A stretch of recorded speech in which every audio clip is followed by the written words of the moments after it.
نشر نخستین برنامه خبری رو در سال 2019 استودیو مرکزی رادیو آزادی تقدیم شما میکنیم. شعله گلخوجه هستم. درود. نخست توجه کنید به سرخط موضوع امروز 2 ینور.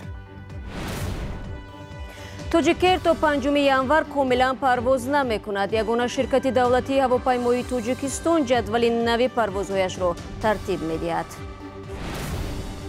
روزهای تلخ مهاجران در صخره مسکو. باشندگان بازداشتگاه شکایت میکنند حامیان حقوق بانگ اضطراب میزنند. Надо сказать, что там قبل از همه باید گفت که این مهاجران را با سبب و بی سبب میزنند. جلالوف در این باره با تفصیل نقل کرد. تقریبا همه باشندگان این مرکز مورد لط و کوب قرار میگیرند. تقدیر سیم کارت‌های 250 سومانی چی شد؟ 1 ینور مهلت موقتی منع فروش سیم کارت‌ها با نرخ نو انجام یافت. مشتریان هیچ آگاهی نگرفتند. شرکت ملی هوایی توجیکر گفت که موقتا پرواز هواپیماها به برخی سمت‌ها را باز می‌دارد. در این باره صبح 2 ینور خدمات مطبوعات این شرکت با نشر یک اظهارات خبر داد. در این بیانیه از جمله آمده است که شرکت هوایی مجبور شده است با دلایل تجارتی به جدول پروازهایش در ماه ینور سال 2019 تغییرات وارد کند. عزیز خیرالله سخنگوی این شرکت میگوید تا 5 ینور یگان پرواز به یگان جا انجام نمی‌شود. سببش اونجا نمی‌سیم که که میریم تابیم نسیره بسیاری رئیس‌ها میریم تابیم نهازی ما از نظر گذراندستیم کدام رئیس‌ها را هر روز زمان کدام رئیس‌ها را عموماً که بسیار رفتخودشون از بخودشون زیادتران از بانگیریم کدام رئیس‌ها اکتوانی عموماً یک روز اول سال دا یک پای انالیتیکی برای ما خودمون باید یک نقشه مرتب کنیم که در اساس آن توسعه فایده یابیم. شرکت توجیکر در مجموع به 11 شهر خارج از توجیکستان و 2 شهر در حدود کشور پروازها انجام میدهد. اکثر این پروازها هفته یک بار صورت میگیرند. تا این دم پروازها به مسکو همه روزه انجام میشد. حالا شرکت تصمیم گرفت که پروازها به پایتخت روسیه بعد 6 ینور از سر گرفته شوند. شرکت توجیکر در حال از قطع موقتی پروازهایش در برخی از خط‌سیرها خبر داد که اواخر سال 2018 پرزیدنت توجیکستان در یک جلسه حکومتی از کار آن انتقاد نمود و امر داد که فعالیت شرکت را بسنجند. شماره قربانیان ترکیش در بینای استقامتی ماگنیتوگورسک روسیه به 16 نفر رسید. جسدها را از زیر خرابه‌های بینای فرو رفته بیرون آوردند. سرنوشت 25 نفر دیگر از جمله 3 کودک توجیک با مادرشان معلوم نیست. عملیات جستجویی و نجاتی ادامه دارد. کنسول توجیکستان در یکاترینبورگ گفت 2 روز است در محل حادثه هستند و آماده‌اند که به شهروندان ضرر دیده توجیکستان کمک‌های ضروری را برسانند. کمیته تفتیشاتی روسیه فرضیه عمل تروریستی در ماگنیتوگورسک را رد کرد. فرضیه اصلی ترکیش گاز طبیعی گفته می شود امروز در چلیابینسک روزی معتمل شده است. در روسیه میمانیم. لط و کوب، تحقیر و شرایط بد سانیتاری. در چنین وضعیت باشندگان بازداشتگاه موقتی ساخاروو در روسیه نگهداری میشوند. در مؤسسه‌ای که مقامات مهاجرتی روسیه از آن نمونوی نام میبرند مناسبت کارمندان تا حد بیرحمانه است که مهاجران را به خودکشی ټیله میدهد. بعضی از بازداشت شده‌ها که در اصل هیچ جنایت نکردند ماه‌های دراز در شرایط مثل زندان به سر میبرند. گزارش را در این باره طاهری سفر تقدیم میکند. حامیان حقوق و حقوق شناسان در روسیه از لط و کوب شدن مهاجران در بازداشتگاه موقتی ساخاروو بانگ اضطراب میزنند. اساساً در این مرکز مهاجران نگهداری میشوند که به حقوق ویرانکنی مأموری متهم شدند. برای مثال راه را نادرست عبور کردند. قبل از همه باید گفت که این مهاجران را با سبب و بی سبب میزنند. جلالوف در این باره با تفصیل نقل کرد. تقریبا همه باشندگان این مرکز مورد لط و کوب قرار میگیرند.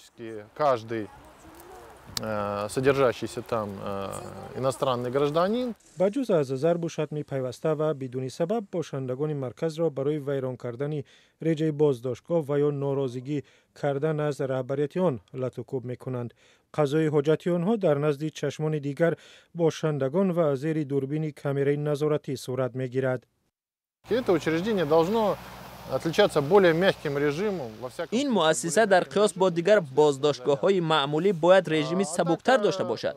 اما متاسفانه شرایط نگهداری در آن بدون مبالغه به لاگرهای استالینی شباهت دارد. یعنی غیر انسانی است.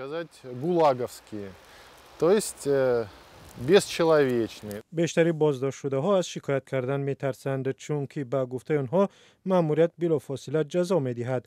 بختیار جلالوف شکایت نوشت. بختیار را همان لحظه با کامرای یک نفری انتقال دادند. با دست و الکتروشوکر می زنند. همچنان از تجربه به اصطلاح لامکه نیز استفاده می کنند. با این وسیله اراده آنها را می شکنند. ما را در ماه نوامبر سال 2017 هنگام وارد شدن به مرکز پاسبان آن با نام ریم زد. حامیان حقوق اطلاع گرفتند که بختیار جلالوف بر زمین نگهداری در حجره یک نفری دیگر بار لتوکوب شد. برای کمک به او ماشین یاری تجلی دعوت کردند، اما مأموریت گفته است که جلالوف به پزشک نیاز ندارد و ماشین را به مرکز راه ندادند. من یگان معلومات را درباره لتوکوب شدن جلالوف دسترس نکردم. حالا در مرکز وقتی خوراکخوری نصف روزی است. تا جای من میدانم جلالوف وضعش خوب است و خوراک میخورد. ما خودمان دکتر داریم. او از یگان چیز شکایت نکرده است. در همین حال بختیار کریموف یک مهاجر دیگر را که نیز لتوکوب کردند استخوان‌هایش شکسته است. با گفته حامیان حقوق این جوان راه رفتن نمیتواند. با سبب‌های نامعلوم وکیل مدافع را به نزد کریموف راه ندادند. Вопрос моего посещения Каримова с его به من گفتند که باید این مسئله با رهبریت هماهنگ کرده شود. تا آن وقت مرا به نزد کریموف راه داده نمیتوانند. این البته بهانه بیش نیست، چون که به نزد جلالوف که به فرق از کریموف جراحت نبرداشته بود من به مشکل در آمدم.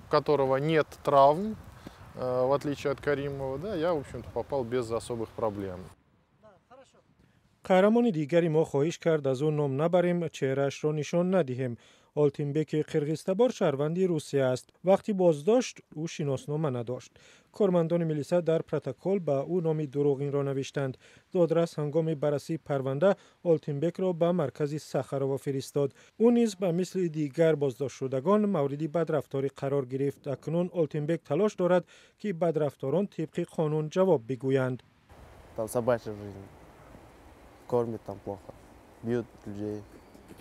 آنجا زندگی سگان است. خوراک خوب نمیدهند، آدمان را میزنند. خود مرا نیز تنها برای آنکه از همسایه‌ام سیگار پرسیدم 20 نفر زدند. Сильно били? Да. А сколько человек тебя бил? 20, 15. اکنون مأموریت بازداشتگاه ساخارو باید به درخواست رسمی حقوق شناسان و سازمان‌های حامی حقوق پاسخ بدهد. اگر قضیه تا به دادگاه برسد آنگاه دادستانی و مقامات حفظی حقوق نیز دست به کار می‌شوند. برمیگردیم به تاجیکستان. دیروز مهلت موقتی منع فروش سیمکارت‌های 250 سومانی به پایان رسید. قرار بود نرخ نهایی سیمکارت‌ها را در تاجیکستان یک گروه کاری مخصوص معلوم و به حکومت پیشنهاد میکرد. اما ظاهراً در نرخ سیمکارت‌ها هیچ تغییراتی صورت نگرفته است و به مشتریان نیز هیچ آگاهی فرستاده نشده است. در حال حاضر نرخ یک سیمکارت عادی در شرکت‌های موبیل تاجیکستان 10 سومانی و بیشتر از آن نرخ دارد. تابستان سال گذشته تصمیم مقامات درباره 250 سومانی مقرر نمودن ارزش سیمکارت ناراضگی مردم را به بار آورده بود. میرزا نبی خالقزاد موضوع را ادامه می‌دهد. نرخ سیمکارت ها که گفته میشد به 250 سامانه رسانیده میشد و تقریبا تا 2 ماه این بحث همچنان ادامه داشت. حالا به اطلاع خدمات علاقه تاجیکستان خدمات ضد انحصاری و شرکت های موبیلی تاجیکستان به تغییر گذاشته شد، یعنی مثل قبلی همونی که در ابتدا بود دیگر نرخ ها به تغییر به فروش گذاشته میشوند.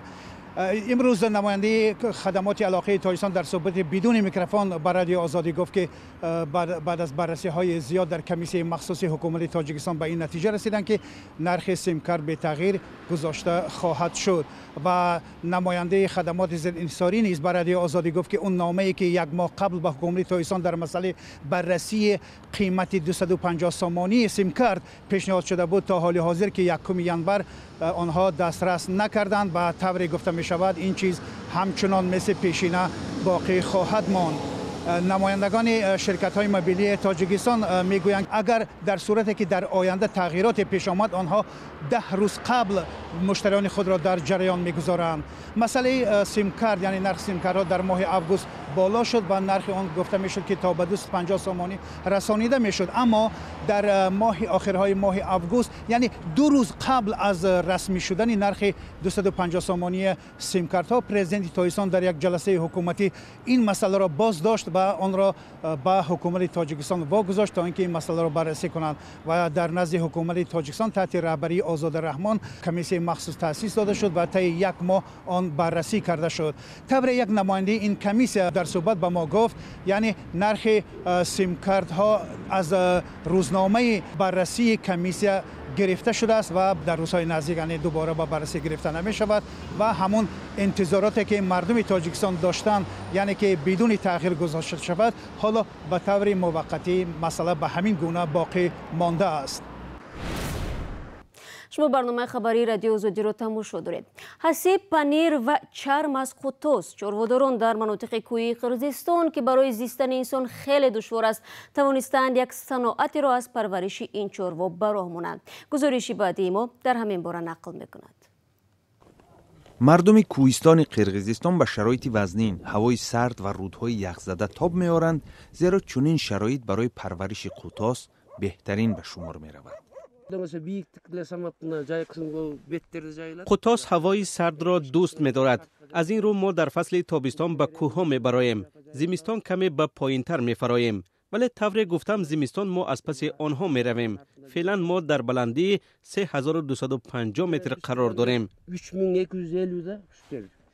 سویونبک تونقطرف با همسرش گلنوره بایباسینова حیات خود را پرره به پرورش قطاس وابسته کردند. در برابر گوشت، پشم و شیر حتی تپک قطاس برای پیشبرد حیات در کوهستان ضرور است. تپک قطاس از انگشت دیده قوی تر است. ما تمام سال تپک قطاس را برای گرم نگه داشتن خانه استفاده میبریم. تپک خیلی زیاد ضرور می شود. در همین حال وابستگی چارواپروران قرقیز از وابستگی چارواپروران دیگر قوم و ملت ها فرق دارد. مثلا حیات چارواپروران کوچمنچی روسیه، نینتس ها و یاقوت ها را بیرون از پاده نمیتوان تصور کرد. فرهنگ و عبادت این قوم ها به پرورش چاروا پیوسته است. اما قرقیز ها از این حال بیرون هستند. تونقطرف و همسرش کارگر شرکت خصوصی قرگا می باشند که به پرورش و استحصال مواد کشاورزی مشغول است. من فعلا با پرورش 250 قطاس مشغول می باشم. برای پرورش هر یک قطاس من 70 سوم و یا $1 به دست می آورم. من با یاورم هر ماه 1000 سوم معاش میدم که با $150 برابر است. خودم ماهی تا 3000 سوم کسب می کنم که با $420 برابر بوده. برای پیشبرد روزگار کافی است.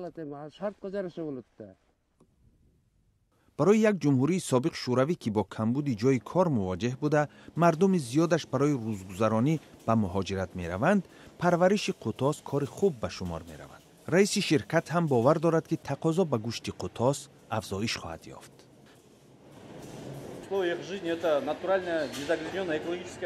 قطاس در طبیعت پاک به سر میبرد و از این رو گوشتش پاکترین به حساب می رود.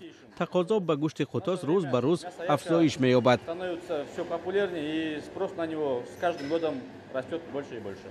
در مغازه‌های قرقیزستان 1 کیلوگرم گوشت قطاس به مبلغ 280 سوم یا خود $4 آمریکایی به فروش می‌رود. و سر از 1 январ намояндаи Ӯзбекистон Владимир Норов иҷрои вазифаи дабири кулли созмони ҳамкории Шанхайро бар уҳда гирифт.